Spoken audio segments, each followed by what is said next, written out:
ජීවිතේට පොඩි හරි ආසාවක් තියෙනවා නම් මේක බලන්න ඉවර වෙනකම්. මම දන්න මහත්තයෙක් මෙයා විධායක ශ්‍රේණියේ වගකීම් රැසක් දරපු වෘත්තීය මට්ටමේ පුජ්‍යලෙක්. පරිපාලනය, කළමනාකරණය ඔය ඔක්කොමත් එක්ක ඉතින් මෙයාව දැන අඳුනා ගන්න හම්බ වෙන්නේ 2017 වර්ෂයේදී. ඔහුව හමු වෙනකොටත් ඔහු ස්ථූලතාවය ස්ථූලතාවය ඔබිසිටි කියන කන්ඩිෂන් එකෙන් තමයි හිටියේ. ඊට පස්සේ මම කිව්වා මහත්මයා මම මේ වගේ උපදේශකවරයෙක් ඉතින් අපි ව්‍යායාම ටිකක් කරමු නේද? ඒ වගේම මම ඔයාට දෙන්නම් වර්කවුට් ප්ලෑන් එකක්, ඩයට් ප්ලෑන් එකක්, මීල් ප්ලෑන් එකක් දෙන්නම්. ඒ ටිකත් එක්ක කරගමු. මාස 3-4ක් යද්දි ලොකු වෙනසක් ගන්න පුළුවන්. ඉතින් ඊට පස්සේ අපිට ඒ ඔස්සේ රෝග නිවාරණය ආදී සියලුම දේවල් පිළිබඳව මම සරලව එයාට පැහැදිලි කරා. හැබැයි එයා ගණන් ගත්තේ නැහැ.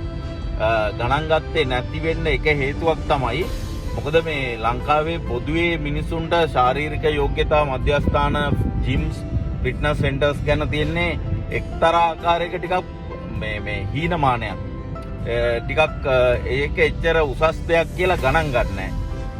ඔය නිකන් කොල්ලෝ ගිහිල්ලා නිකන් මේ බර උස්සලා මස් පුම්බලා නිකන් මේ බොඩි බිල්ඩින් ඕවා ඉතින් අපිට එච්චර අවශ්‍ය නැහැ. අපි ඉතින් විධායක ශ්‍රේණියේ ලොකු ඉහළ එහෙම ගරුණම් වුණාම අරවා මේවා තියෙන ඉතින් කට්ටියනේ කියලා නිකන් එහෙම බොහොම මේ අඩු තක්සේරුවක් තමයි මේ ජිම්ස් වලට ෆිට්නස් සෙන්ටර්ස් වලට තියෙන්නේ. ඉතින් අඩු ගානේ එහෙම ජිම් එකට එන්න කැමති නැත්නම් ගිහිල්ලා ඇවිදින එක වෝකින් කරන්න හරි කිව්වහමත් ඉතින් ඒකට වෙලාවක් නැහැ. අරකයි මේකයි. දැන් කාලය ගත වුණා. අපි ආවා 2019 වසරට කොවිඩ් ලොක්ඩවුන් එහෙමත් ආවා. එහෙම ඉතින් ඒ ෆිට්නස් සෙන්ටර්ස් උත් ඉතින් වැහුණා කාලෙකට. ඉතින් රටම ලොක්ඩවුන් වුණා. ඉතින් ඔහොම ගියා. ඒ කාල සීමාවෙදි මොකද උනේ? කොවිඩ් පාලනය කියලා ඉවරලා දුන්නනේ අපිට පිට රටින් ගෙන්නලා ආණ්ඩුවේ අනුග්‍රහයෙන් නොමිලේම දුන්නනේ එන්නත්. හරිද? රෝග පාලනය කරන්න කියලා එන්නත් දුන්නානේ. කවුරුත් දන්නේ නැහනේ ඒක මේ ලෝක ජනගහන පාලනය කිරීමේ වැඩසටහනේ ප්‍රධානතම අංගයක් කියලා. ඉතින් දැන් මේ මහතුරුත් මේවා 1, 2, 3ක් සමහර කට්ටිය 4ක් ගත්ත කට්ටියක් ඉන්නවා. ඉතින් දැන් ලංකාවේ ගැහුවෙත් කොක්ටේල් එකක් නේ. හරිද? කොක්ටේල් එකක් ගැහුවේ. ඒ කියන්නේ එකක් ජොන්සන්, අනික එක දෙවෙනි එක මොඩර්නා, තුන්වෙනි එක ෆයිසර්, හතරවෙනි එක තව මොකක් හරි එකක් කොහොමනේ ගැහුවේ. හරිද? ඉතින් මේවා මේගොල්ලෝ ගත්තා. හරිද? ඉතින් කොවිඩ් ඉවර වුණා. රට යථා තත්ත්වයට ආවා. ආණ්ඩු මාරු වුණා. ඒවා මේවා ඔක්කොම වුණා. දැන් අන්න පටන් ගත්තා අර එන්නත් වල සයිඩ් ඉෆෙක්ට්ස් එන්නත් පටන් ගත්තා. හරිද? ඒ අතරතුර මෙයාගේ යම්කිසි රෝගාබාධ තත්ත්වයක් අපි හිතමුකෝ වකුගඩු අමාරුවක් කියලා. ඒ වගේ තත්ත්වයක් ආවට පස්සේ සමහර විට අර එන්නත් වල අතුරු ප්‍රතිඵලයක් නිසා හෝ රෝගී තත්ත්වයන් එකින් එක ඉස්මතු වෙන්න පටන් ගත්තා. දැන් මොකද උනේ? වෛද්‍යවරු නිර්දේශ කරා බර අඩු කරගන්න කියලා. හරිද? බර අඩු කරගන්න කිව්වා. ඊට පස්සේ ජීවිතේට ජිම් එකක් දැකලා නැති මාංශ පේශී පද්ධතියේ වටිනාකම කොයි වගේද කියලා හරියට දැනුමක් තේරුමක් නැති ඔය පෝෂණ වේදය පිළිබඳ පොත්පත් වලින්ම ඉගෙනගෙන උපාධි ගත්ත කට්ටිය එහෙම ඉන්නවනේ. හරිද? ඒක නරකයි කියලා කියනව නෙමෙයි. නමුත් අපි වෘත්තිකේ වුණාම දැනගන්න ඕන විෂයානුබද්ධ අමතර දැනුමත් එක්රැස් කරගන්න. එතනයි ගැටලුව තියෙන්නේ. හරිද? ඉතින් ඩයට් ප්‍රෝග්‍රෑම් එකක් දුන්නා. ඩයට් ප්‍රෝග්‍රෑම් වල ඉතින් කැලරි කවුන්ට් එක එහෙම ගොඩක් අඩු කරනවා. ඉතින් ඉක්මනට ප්‍රතිඵල ගන්න. ඉතින් එහෙම ඩයට් ප්‍රෝග්‍රෑම්ස් උත් දෙනවා. හරිද? දැන් අලියෙක් වුණත් කන්න නැතුව ඉන්නකොට කෙට්ටු වෙන බව මම නිතර කියනවනේ. හරිද? ඉතින් මහත්තයාගේ බර අඩු වුණා. දැන් එතකොට අවුරුදු 6ක් විතර ගිහිල්ලා. හරිද? දැන් කෑම නොකා ඉන්නකොට ඔය ප්‍රෝටීන් ඉන්ටේක් එක ගැනත් කට්ටිය හරියටම දැනුවත් කරන්නේ නැහැනේ සමාජයේ. ඒකේ තියෙන වැදගත්කම ගැන එහෙම. දැන් මහත්තයාගේ බර අඩු වුණා. මහත්තයාගේ ෆැට් එකට වඩා මම දකිනකොට එයාගේ මාංශ පේශී පද්ධතිය හොඳටම දිය වෙලා ගිහිල්ලා තිබුණා. සාකෝපීනියා තත්වයක්. අස්ථි ඝනත්වයක් අඩු වෙලා ඔස්ටියෝපීනියා, ඔස්ටියෝපොරෝසිස් තත්වෙනුත් ඇවිල්ලා තියෙන විත්‍ය එයාගේ කතා බහෙන් මට තේරුණා. පරීක්ෂණ වාර්තාවක් නැතුව වුණත්. හරිද? එතකොට දැන් ඊයේ පෙරේදා මට ඇමතුමක් එනවා මේ මහත්තයාගේ.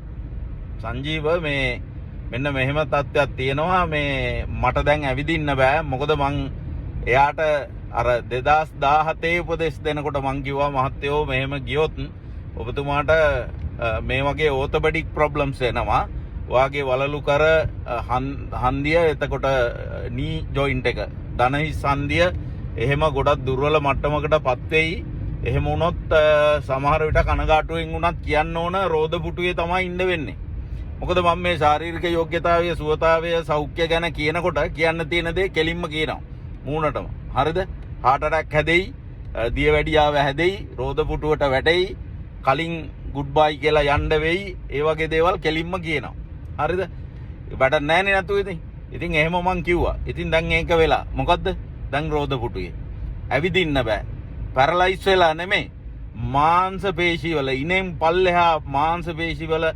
7-5ක මේ ස්ට්‍රෙන්ත් එකක් නැහැ ඇවිදින්න බෑ ඇවිද ගන්න බෑ මාංශ පේශි හයිරයට ක්‍රියාත්මක වෙන්නේ නැහැ දැන් ඕතොපෙඩික් සර්ජන්ලා මොකද කියලා තියන්නේ ඔබතුමාගේ කංකාල පේශි එහෙම නැත්නම් ස්කෙලිටල් මසල්ස් මේ මාංශ පේශි සහ අස්ථි අතර තියෙන සම්බන්ධතාවය ඒ වගේ සම්බන්ධක පටකවල ශක්තිය පේශියේ තිබිය යුතු ශක්තිය හොඳටම දුර්වලයි හොඳටම ගෙවිලා ගිහිල්ලා හරිද දැන් මහත්යට ඇවිදින්න බෑ ස්ථූලතාවය තමයි ඉස්සල්ලා තිබුණේ හොඳට මහන්සි වෙලා වැඩ කරා එහෙම ගමන් බිමන් ගියා එයාගේ රාජකාරී කටයුතු ටික කරා ඒ කාලේ එක පැයක් එක විනාඩි 40ක් මම දීපු උපදේශ වලට අනුව ඇවිල්ලා ව්‍යායාම ටිකක් කරලා මම නොමිලේ ලබා දුන්නු ජිම් මෙම්බර්ෂිප් එක නොමිලේ ලබා දෙන්න සූදානම් වෙලා හිටපු මීල් ප්ලෑන් එක නොමිලේ ලබා දෙන්න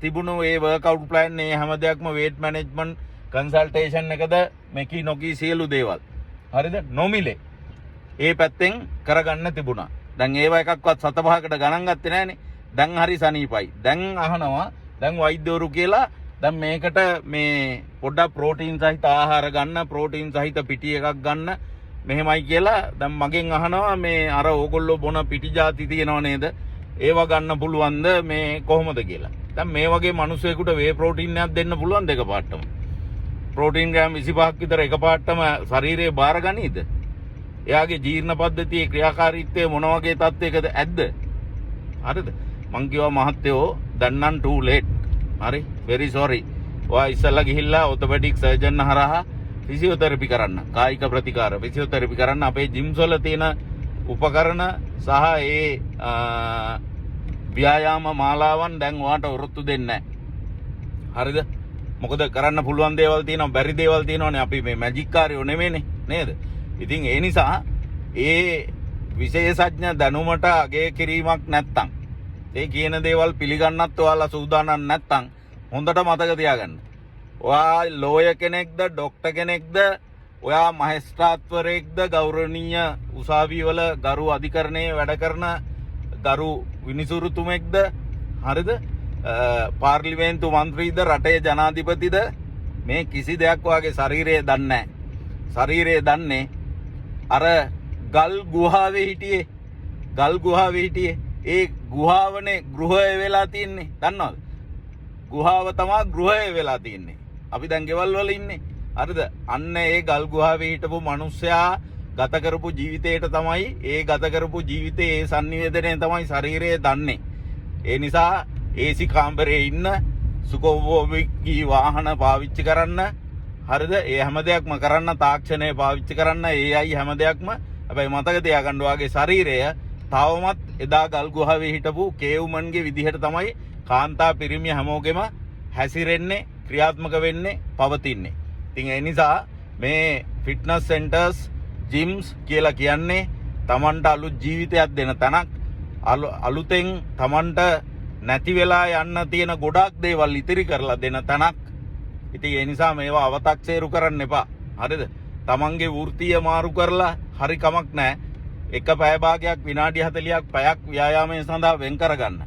ඕනවරුන් මහත්වරුන්ට තේරෙන්නේ ලක්ෂ ගණන් ඉඩමුත් විකුණලා ජනාධිපති අරමුදලෙනුත් සල්ලි අරන් ඒත් මදි වෙලා සර්ජරි කරන්න ගියාම තමන්ගේ දුවදරුවන්ගේ හරි හම්බ කරපු ගත්තු ධනයටත් ෂොට් එක හම්බ වෙනවා හાર્ට් ඇටැක් හදාගෙන අරෝමේව දරුණු ලෙඩ රෝග පිළිකා අරෝමේව හදාගත්තාම තමනුත් දුක් විඳිනවා. තමන් අවට ඉන්න තමන්ගේ සමීපතමයන් නුත් දුක් විඳිනවා. ඉතින් ඒ தත්ත්වයටපත් වෙන්න එපා. හරි අපි මේ නොමිලේ ලබා දෙන උපදෙස් පිළිපදලා ඔයාගේ ජීවිතය සුවපත් කරගන්න. එච්චර තමයි මට අද දවසේ කියන්න තියෙන්නේ.